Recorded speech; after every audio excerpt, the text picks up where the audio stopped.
नमस्कार. आपण ऐकत आहोत कथा समांतर. लेखक सुहास शिरवाळकर. सादर करते मनीषा स्टॉक. भाग 16 अंतिम. मागील भागात आपण पाहिले की कुमारच्या कंपनीमधले काही लोक जरा प्रॉब्लेम्स क्रिएट्स करतात आणि त्यामुळे ते सर्व निस्तरायला म्हणून कुमार महाजन ड्रायव्हरला घेऊन स्वतः तातडीने मुंबईला जायला निघतो. आणि आता पुढे. दिलीपच्या घरी ट्रंक कॉल करून त्याला सगळी परिस्थिती समजावून सांगितली. त्याच्या सूचनेनुसार नथुरामाला सकाळी परत पाठवून दिलं आणि गाडी मात्र माझ्याकडे ठेवून घेतली. बलसारा हा माणूस शब्दाला फार पक्का. ऑर्डर घेऊनच जा म्हणजे घेऊनच जा. दुपारी 11 वाजता सोसायटीच्या उपस्थित मेंबर्ससमोर कोटेशन्स फोडण्यात आली. लोएस्ट आमचंच असणार हे ठरलेलंच होतं. 11:30लाच ऑर्डर माझ्या हातात. बलसारांना म्हटलं, आता मी निघतो. तर त्यांनी दटावल्यासारखं करीत म्हटलं, थांबा हो, असं कोरडं जातात का कधी? आता काय थांबणं भागच होतं. बलसारांना नाराज करून कसं चाललं असतं. संध्याकाळी 8ला ग्रँड पार्टी होती. संपायला रात्री 12. बलसारा साहेब, आता मला जरा जायलाच हवं. आता आम्हीही तुम्हाला अडवून घेत नाही, पण जाल ना नीट? म्हणजे काय, हे काय बोलणं झालं का? ठीक आहे, भेटूच आता आपण नेहमी. Good night sir. Good night. बलसारांना सोडून मी निघालो. गेल्या 3 वर्षात हेरॉल्ड, फिएट, ॲम्बॅसेडर अशा 4-5 कार्स माझ्या हाताखालून गेल्या होत्या. त्यामुळे चांगली सवय होऊन गेली होती. कधी स्कूटर तरी चालवायला मिळेल की नाही अशी परिस्थिती एकेकाळी. आणि आज सफाईनं मी ॲम्बॅसेडर हाताळत होतो, तीही मुंबईच्या गतिमान रहदारीत. मेंदूवर शिवास रिगलचा थर पसरलेला, हातात टॉप कंडिशन कार आणि भन्नाट वारं. अक्षरशः वाऱ्यावर उधळल्यासारखी कार पळत होती. इमारती, दिवे, रस्ते सगळं झुईक्कन मागे जात होतं. दादर पार करून नव्या क्रिक ब्रिजच्या मार्गाला कार कधी लागली तेही कळलं नाही. शिवास रिगलचे 4 पेग्स पोटात जाईपर्यंतची संख्या मला आठवते, पण नंतर किती प्यायलो ते काहीच कळलं नाही. पण एक बरं असतं, खूप प्यायल्यानंतर चालताना माणसाचा तोल जातो. वाहनाची सवय असेल तर माणूस त्या तंद्रीत वाहन जोरात चालवतो, पण कंट्रोल मात्र राहत नाही. वाया हायवेला गेल्यानंतर ट्रॅफिक किती हेवी होता हे लक्षात आलं. ॲव्हरेज दर मिनिटाला मी 3 ट्रक्स ओव्हरटेक करीत होतो आणि 6 ट्रक्स उलटे पास होत होते. खोपोली मागे टाकून मी खंडाळ्याचा घाट चढायला सुरुवात केली. तेव्हा रात्रीचा 1:30 वाजला होता. याच वेगात गेलो तर 3 वाजता मधूच्या सहवासात असणार होतो मी. वळणं भसाभस मागे पडत होतं. हलकट ट्रकवाले अचूकपणे डोळ्यांवर प्रकाश झोप मारीत होते. पार ब्लाइंड व्हायला होत होतं. मेंदूला त्या प्रकाशानं ठणका लागत होता. आणि मध्येच माझ्या लक्षात आलं, पुण्याच्या दिशेनं जाणारं एकही वाहन नाही. मी एकटाच. अरे, असं कसं झालं? समोरून मात्र ही डबल लाईन. ओ गॉड, मी नो एंट्रीतून चाललो होतो. त्यावेळी मात्र माझ्या अंगावर सरसरून काटा उभा झाला. नाही त्या दृश्यांनी अंतचक्षूसमोर दाटी केली. मन गोंधळून गेलं. मेंदू थिजला आणि काही क्षण कारचं इंजिन सुरू होतं. ॲक्सिलेटर रेंज केलेला होता, गिअर टाकलेला होता, क्लच रिलीज होता, म्हणून कार पळत होती. हृदय सुरू होतं. श्वासोच्छवासाची क्रिया घडत होती, म्हणून मी जिवंत होतो. अन्यथा कार आणि मी स्वतः दोन्हीवर माझं कणभरही नियंत्रण नव्हतं. उलट दिशेनं येणारे ट्रक्स उरात धडकी भरवणारे हॉर्न्स वाजवत माझ्या नावानं बोंबलत पास होत होते. मला त्यांचीही शुद्ध नव्हती. इतक्यात व्हायचं तेच झालं. पुढच्या ट्रकच्या सायन्स धाब्यावर बसवून मागचा एक प्रचंड ट्रक ओव्हरटेकसाठी उजव्या बाजूनं पुढे आला. त्याच्या प्रखर लाईट्सनं माझे डोळे झटक्यात गिळून टाकले. स्टिअरिंग व्हीलवरचे हात डोळ्यांवर आले. ब्रेकवरचा ब्रह्मांड व्यापून टाकणारा करकराट आणि सगळं शांत झालं. शुद्ध आली तर मी कोणत्या तरी हॉस्पिटलच्या स्पेशल वॉर्डमध्ये होतो. समोर साश्रू नयनांनी उभा असलेला वापगावकर दिसला. मग त्याच्या शेजारी 10 वर्षांनी म्हातारी दिसू लागलेली मधुमालिनी. भोवतीचा डॉक्टर्सचा एक घोळका. मी क्षीणपणे हसायचा प्रयत्न केला. तुम्हाला ऐकू येत आहे? नीट मान हलवता येत नव्हती, पण खूप प्रयत्न करूनही मी ती थोडीशी होकारार्थी हलवली. गुड. बोलायचा प्रयत्न करू नका. मी तुम्हाला काही प्रश्न विचारणार आहे. तुमचे हात मोकळे आहेत. त्यांना काहीही झालेलं नाही. माझ्या प्रश्नाचं उत्तर होकारार्थी असेल तर उजवा हात हलवायचा आणि जर नकारार्थी असेल तर डावा हात. समजलं? मी उजवा हात हलवला. वेल ट्राईड. अशीच उत्तरं द्या. वाबगावकरकडे बोट दाखवून, या माणसाला ओळखलत का तुम्ही? उजवा हात. कोण? दिलीप कुलकर्णी. डावा हात. वाबगावकर. उजवा हात. येस. या तरुणीला ओळखलत का? आता उजवा हात. कोण आहे ही? तुमची बायको. उजवा हात. डॉक्टरनं असेच 8-10 प्रश्न विचारले. तोच प्रश्न विचारून त्यांची उत्तरं द्यायचा. बरोबर असतील तर मी फक्त हात हलवायचो. म्हणजे मुंबईला कशासाठी गेला होता? कोटेशन सबमिट करायला का? येताना काय झालं? प्यायला होता का? घाटात नो एंट्रीतून कार कशी नेली? वन वे सुरू झाल्याचं लक्षात आलं नाही का? कामाचं काय झालं? डन. वगैरे वगैरे. मी त्यांच्या सर्व प्रश्नांची समाधानकारक उत्तरं दिली. डॉक्टर एकदम खुश झाले. आनंदी चेहऱ्यानं त्यांनी आपला निर्णय जाहीर केला. Well, this patient is totally out of danger. त्याचा मेंदू शाबूत आहे. त्याची स्मरणशक्ती व्यवस्थित काम करते. त्याला ऐकूही येतं, दिसतं. मानसिक धक्का कमी झाला आहे. थोडी ताकद आली की तो नीट बोलायलाही लागेल. ते ऐकताच मधू पुढे आली. चेहऱ्याचा उघडा असलेला भाग ती कुरवाळत रडू लागली. वाबगावकरचे डोळेही भरून आले. Please don't disturb him. He would not gate excited. म्हणून डॉक्टर निघून गेले.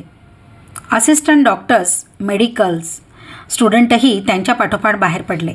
2 नर्सेस तेवढ्यात आत थांबल्या आणि हे दोघं. तेवढे श्रमही मला जास्त झाले असले पाहिजेत. 2-3 मिनटं मी नुसता मधूच्या चेहऱ्याकडे थकल्या नजरेनं पाहत होतो.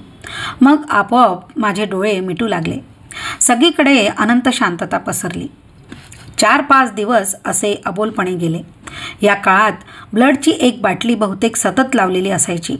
थेंब थेंब रक्त टपक टपक करत खाली नळीत उतरत राहायचं.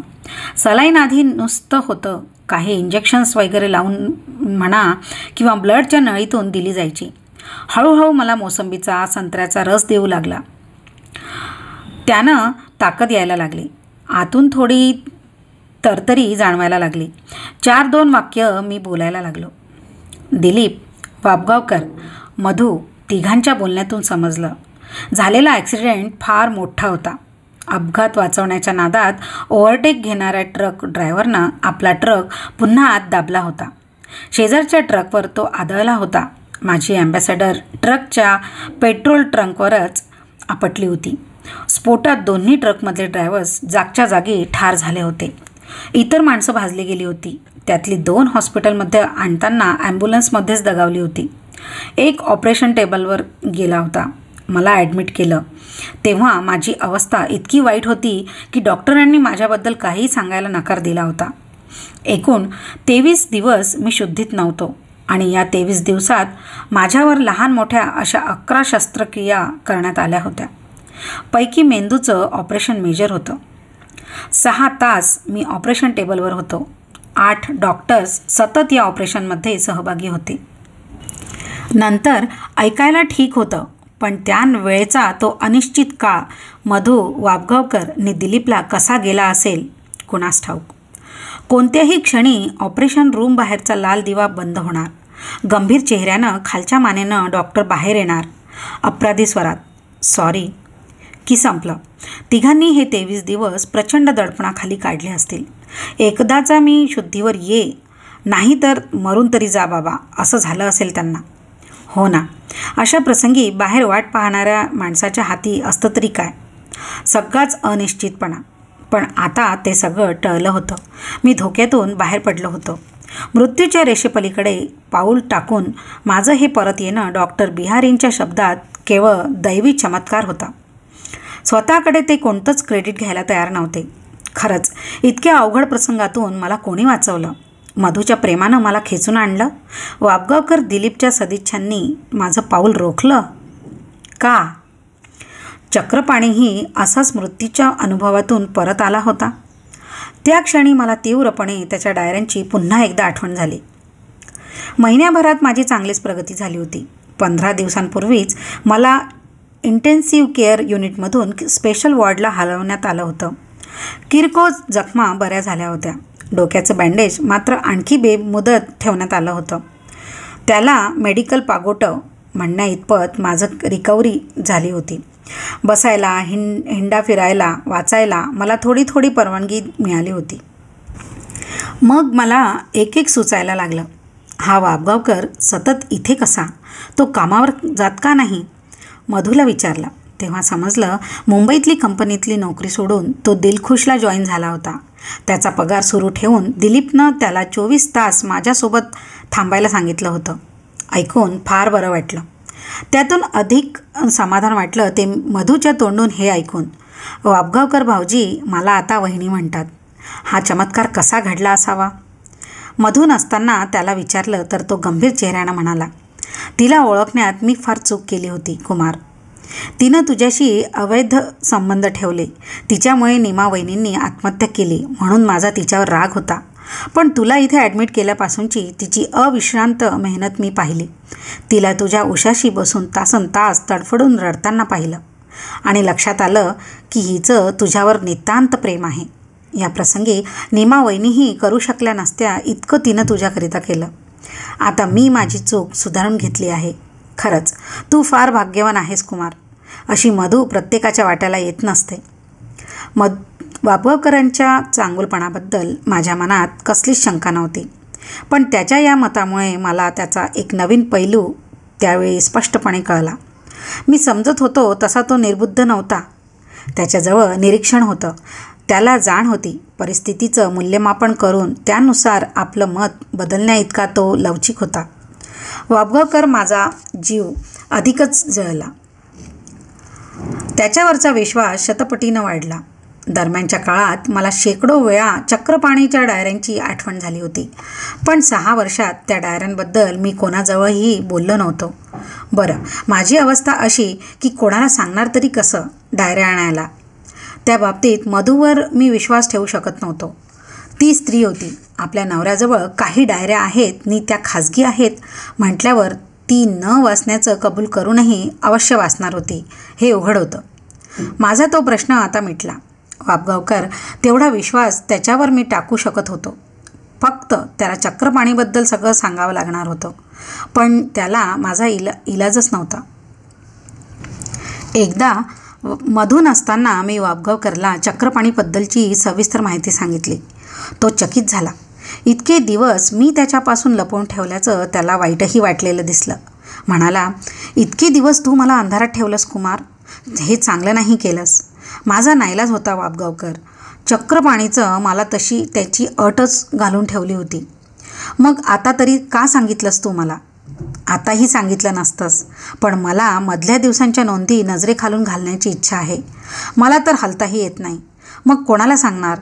डायऱ्या उघडून न पाहता माझ्यापर्यंत प्रामाणिकपणे वाचवेल असा दुसरा कोण आहे सांग? त्यानं न वाचता त्या डायऱ्या आणून देण्याचं कबूल केलं.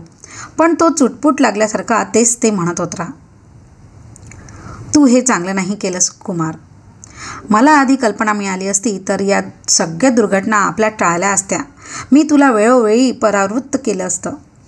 तसं काहीच झालं नसतं. याबद्दल स्वानुभवानं माझी खात्री झाली होती. मला आधी कळून मी काय करू शकलो असतो. मग वाबगावकरला कळून त्यात काय मोठा फरक पडणार होता. कदाचित घडण्याच्या पद्धतीत विरोधानुसार फरक पडला असता, इतकंच. सकाळी 8 वाजता मला चेकिंगला घेण्यात आलं. तब्बल 5 तासांनी दुपारी 1 वाजता मी माझ्या स्पेशल वॉर्डमध्ये परत आलो. 6च्या 6 डॉक्टर्स सतत 5 तास काही ना काही चेक करीत होते. शेवटी ते नाही पण मीच कंटाळलो. अरे काय आहे हे? या अँगलनं मेंदूचा फोटो घे, त्या अँगलनं डोकं दाबून दुखतं का, हे दुखतं का, असा विचार. गुडघाच हलवून दाखव, कुठे डोकंच मागे वाकवून दाखव, असं सगळं चाललं होतं. अरे राम, इतका दमून गेलो की थोडंसं जेवण करून औषध घेऊन झोपलो. तर मी संध्याकाळी 6ला जागा झालो. वाबगावकर, दिलीप आणि मधू माझ्या जागं होण्याची वाटच पाहत बसलेले. हाय पार्टनर. मी जागं होताच आनंदानं पुढे होत दिलीप म्हणाला, कॉंग्रॅट्स. कॉंग्रॅट्स कशाबद्दल? मी चकित होत म्हटलं. मधूला दिवस गेलेत की काय? तुझे सगळे रिपोर्ट्स नॉर्मल आहेत. एक जखम वगळता मेंदूच्या जखमाही भरून निघाल्या आहेत. तू आता माझ्या सर्वांइतकाच नॉर्मल आहेस. ओ थँक गॉड, मी हात जोडत म्हणालो. आता एकदा डॉक्टरांना मला डिस्चार्ज देण्याची सुबुद्धी द्यावी देवानं. देवानं तुमचं ऐकलं आहे. नाटकातल्या पात्राप्रमाणे योग्य वेळी एंट्री घेत डॉक्टर म्हणाले. अरे काय म्हणता काय डॉक्टर? होय, 4 दिवस थांबा. 5व्या दिवशी तुम्ही राहायचं म्हणालात तरी आम्ही तुम्हाला हाकलून देऊ. मधू खुदकन हसली. तिच्या त्या हसण्यानंच सगळे खदखदून हसायला लागले. तासभर गप्पा मारून सगळे निघाले. वाबगावकर एकटाच काहीतरी कारण काढून परत आला होता. तुला डायऱ्या सापडल्या का? नाही, कुठे आहेत? अरे तुझ्या उशीखाली आहेत, तेच सांगायला आलं होतं मी. मी झटकन उशीखाली हात घातला आणि डायऱ्या हाताला लागताच मी समाधानानं हसलं. सध्या 7-8 दिवस मधूसकट सगळे जाऊन येऊन होते. रात्री कोणी थांबण्याची आवश्यकता नाही असं डॉक्टरांनी सांगितल्यामुळे मधू रात्रीची घरीच झोपत होती. त्यामागेही डॉक्टरांचा हेतू होता की आता नुकताच बरा व्हायला लागला आहे, ही त्याच्या समवेत झोपलीनी रात्रीच्या एकांतात हा चाळवला गेला तर काही होऊन बसलं तर, काही विचित्र विष्पन्न झालं त्यातून तर उगाच रिस्क नको. रात्रीचं जेवण झाल्यावर मी कॉटवर पडलो. पडल्या डायऱ्या चाळायला घेतल्या. काही नाही, एक उत्सुकता होती फक्त. इतिहासाची पुनरावृत्ती झालेली असणार हे मलाही अपेक्षितच होतं. कालानुसार एकूण समाजाच्या विचारसरणीनुसार थोडेफार बदल होते. उदाहरणार्थ, चक्रपाणीच्या बायकोच्या अपघाती निधनानंतर त्याच्या प्रेयसीशी संबंध सुरूच राहिले होते. पण मधूसारखी ती राजरोज त्याची बायको म्हणून राहिली नव्हती. त्याला अपघात झाला. त्याच्याशी त्याच्या कंपनीचा संबंध नव्हता. कंपनीनं त्याच्या जागी नवा माणूस नेमून चॅप्टर कृतज्ञपणे मिटवून टाकला होता वगैरे. इतर सर्व तेच. इव्हन त्याच्या अपघातातही तो सोडून 4-5 माणसं ठार झाली होती. डायऱ्या चाळता मी केव्हाच त्यातील शब्द न शब्द वाचायला लागलो होतो. 11 वाजून गेले. नियमाप्रमाणे दिवे घालवायला हवेत याचं भान नव्हतं. सिस्टरनं वॉर्ड बॉयकडून 2 निरोप पाठवले. एकदा ती स्वतः येऊन विनंतीवजा दटावून गेली. पण 5 मिनटं म्हणत मी वाचत राहिलो. आरसाच माझ्या आयुष्याचा तो. स्वतःचं रूप कसंही असलं तरी आरशात पाहण्याचा कोणाला कंटाळा येतो का? चक्रपाणी ट्रीपसाठी कासाऱ्याहून वणीला गेला होता. ट्रीपच्या परतीच्या प्रवासापर्यंत नोंदी सलग होत्या. पुढची नोंद एकदम 1.5 महिन्यानंतरच्या तारखेची होती. मात्र ती अतिशय सविस्तर. येतानाच्या प्रवासात आग्रा रोडच्या फाट्यावर टर्न मारताना अपघात झाला होता. तिथून शुद्ध येईपर्यंतचं समिंग अप होतं. अर्थात ते इतरांच्या माहितीवर आधारित होतं. हॉस्पिटलच्या नोंदी पुन्हा दर दिवसांच्या होत्या. शेवटची नोंद 13 जुलै 1951. आज डॉक्टर चक्रवर्तींनी लास्ट चेकअप केला. सगळे रिपोर्ट्स नॉर्मल आले. उद्या सकाळी 9 वाजता डिस्चार्ज घ्यायला हरकत नाही असं कमलला म्हणाले. मी परत मिळणार म्हणून मला कमल फार आनंदात होती. मलाही फार आनंद झाला होता. कमल होती तिनं लोकांची पर्वा न करता आपला सारा पैसा पणाला लावला म्हणून आज हा दिवस उगवला. नाहीतर उपचारांअभावी मी मृत्यू पावलो असतो. कमलबद्दल काय वाटतं ते चक्रपाणीनं खूप खोलात ओलावत्या भाषेत लिहिलं होतं. त्यानंतर डायरी कोरी होती. पुढे डिस्चार्ज मिळाल्यापासून चक्रपाणीनं डायरी लिहिणं का बरं बंद केलं असावं? लवकरच पालांना एक ट्रिप केली पाहिजे तो म्हणाला होता. या डायऱ्या 6 वर्षाच्या आहेत. त्याच्या पुढच्या नंतर पाहू. सकाळी जाग जरा उशिराच आली. मला नेण्यासाठी मधू आणि वाबगावकर कंपनीची कार घेऊन आले होते. कालच दिलीपनं हॉस्पिटलचं बिल पेड केलं होतं. आज मला डिस्चार्ज मिळणार होता. जाग आली होती. दोघांची चाहूल लागत होती. पण आश्चर्य म्हणजे मला कसलीही हालचाल करता येत नव्हती. डोक्यात मागच्या बाजूला घणाचे घाव घातल्यासारखे ठण ठण ठण ठणका मारत होत्या. वाटत होतं डोळे उघडावेत, त्यांना सांगावं हे असं होतंय, पण मी निश्चेष्ट पडून होतो.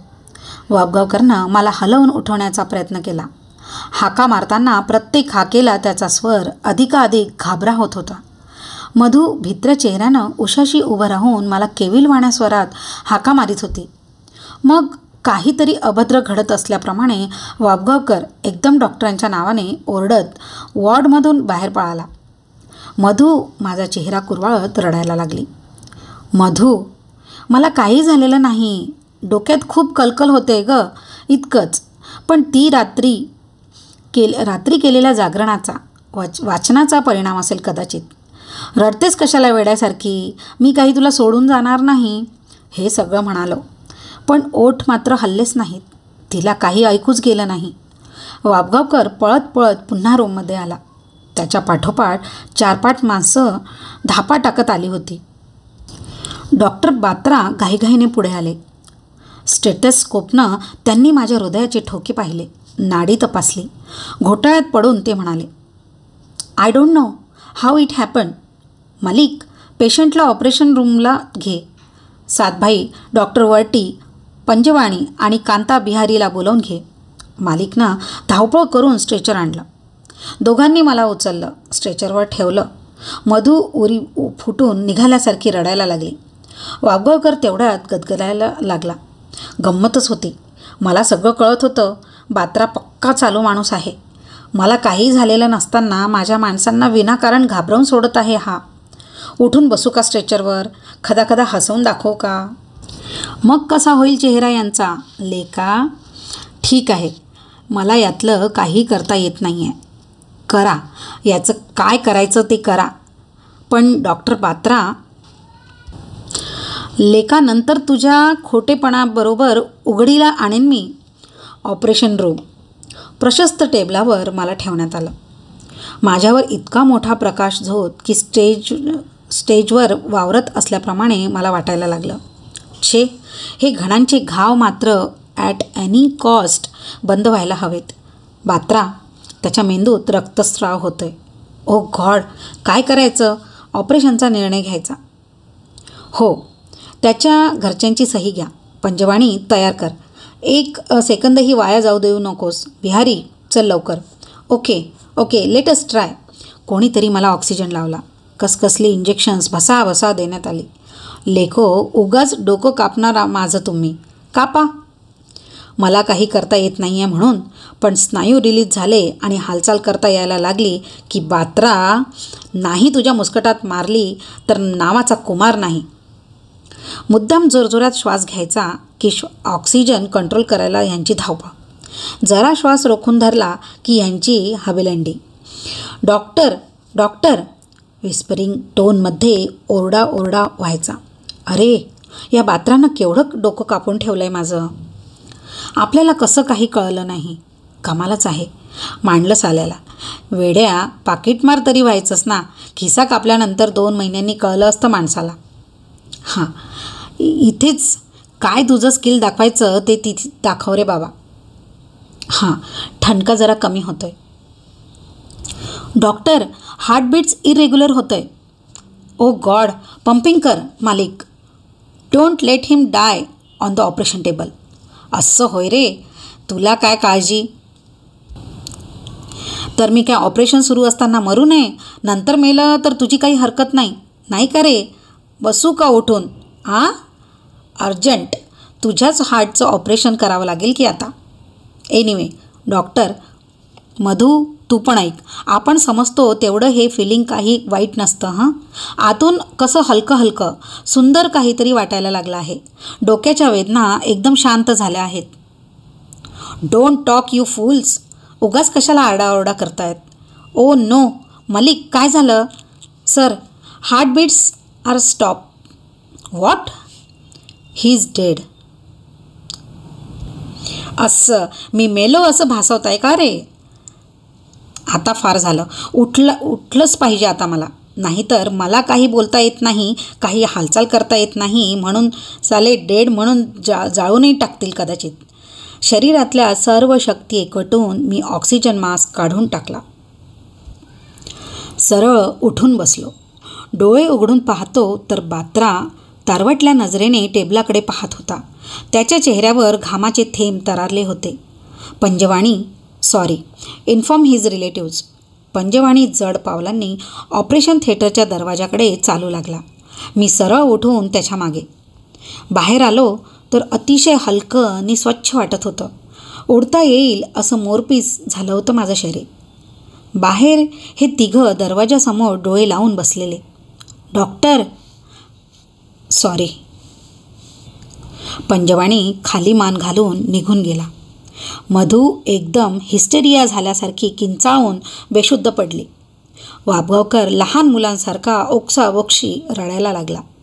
दिलीपनं अतिदुःखानं हे परमेश्वरा असं म्हणत चेहऱ्यावर हात घेतले. मी त्यांच्यासमोर उभा. मधू, अगं मधू. तिला काय ऐकू येणार होता? मी दुःखानं बेशुद्ध, ती दुःखानं बेशुद्ध झाली होती. ए वाबगावकर, अरे वाबगावकर. कोणाला ऐकूच येत नव्हतं. बहिरे झाले होते एकजात सगळे. दिलीपनं माझ्याकडे पाहिलं. मी हसलो आणि तो ब्लँक. आता काय करणार? अरे हा बात्रा तर माझ्या शरीरातून पलीकडे निघून गेला की. डॅम्बेस झाला. तेवढ्यात माझं लक्ष कॉरिडॉरच्या टोकाला गेलं. चक्क चक्रपाणी माझ्याकडे पाहून हसत होता की. लांब लांब ढांगा टाकत मी त्याच्यापाशी गेलो. अहो चक्रपाणी, तुम्ही इथे कसे? तुलाच भेटायला. तुम्हाला कसं काय कळलं? सरक, त्यांना आधी जाऊ दे. बाजूला होत वळून पाहिलं तर स्ट्रेचरवर कोणीतरी माणूस होता. डोक्यापासून पायापर्यंत पांढऱ्या चादरीनं त्याला झाकून टाकण्यात आलं होतं. मेला बिचारा कोणीतरी. होय. कोण होता? कुणास ठाऊक. कुमार महाजन होता वाटतं कोणीतरी. मी डोळे मिचकावत म्हणालो. मग हसूच यायला लागलं. हे चांगलं नाही. कोणी मेला की असं हसू नये. पण हसूच आवरेना. यातच आणखी एक विनोदी प्रकार लक्षात आला. कुमार महाजन म्हणजे मीच की. चक्रपाणीला ते सांगितलं. तोही खदखदून हसला. चल, त्यांना रडू दे. ते वाबगावकर वगैरे होते त्या दिशेनं हात उडवत चक्रपाणी म्हणाला. आम्ही बाहेर येऊन थांबलो.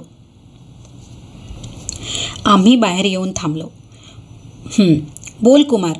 डायरीतल्या नोंदीप्रमाणेच घडलं ना सगळं? होय. पण पुढे लिहिलंत का नाही तुम्ही? अरे पुढे काय लिहिणार? तेही खरंच आहे म्हणा. पण आता माझं काय? काय लक्षात नाही आलं का तुला? नाही. तू आता पालानला जायचं कुमार. माझा बंगला आता तुझ्यासाठी मोकळा झाला आहे. आणि तुम्ही? मी सुटलो.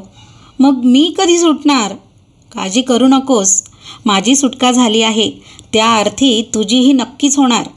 कोणीतरी तुझ्या हातांशी रेषा जुळवत असल्याचा दावा करीत तुला शोधत येईलच नक्की. तू जसा आलास तसा तो पालानला आला की तू मग सुटलास. मग मित्रा, आता मला तूच सांग, मी आनंदानं का नाचू नये? आता पुन्हा तेच दृश्य. बाहेर कडाडून पाऊस पडतो आहे. विजा चमकतायत. रात्रीचे 12 वाजले आहेत. तू दाराची कडी वाजवतोस. मी दार उघडून तुला आत घेतो. आपण कुमार महाजन? होय. आपण? मी अरविंद गोस्वामी. मी तुम्हाला ओळखलं नाही. आपलं काय काम आहे? माझ्या हातांवरच्या रेषा माझ्या हातांशी समांतर आहेत, बरोबर? होय. ये, आत ये. तू आत आला आहेस. पुढे काय होणार ते मला माहिती आहे. आता बोल दोस्ता. मी माझा आनंद कसा व्यक्त करू तूच सांग. तर मित्रांनो, कशी वाटली ही कथा? आवडली ना? अशाच छान छान कथा ऐकण्यासाठी आपल्या मनीषा स्टॉक चॅनलला आपला मित्रपरिवार आणि नातेवाईकांसोबत लाईक, शेअर आणि सबस्क्राईब करायला विसरू नका. धन्यवाद. भेटूया पुन्हा नवीन कथेसह.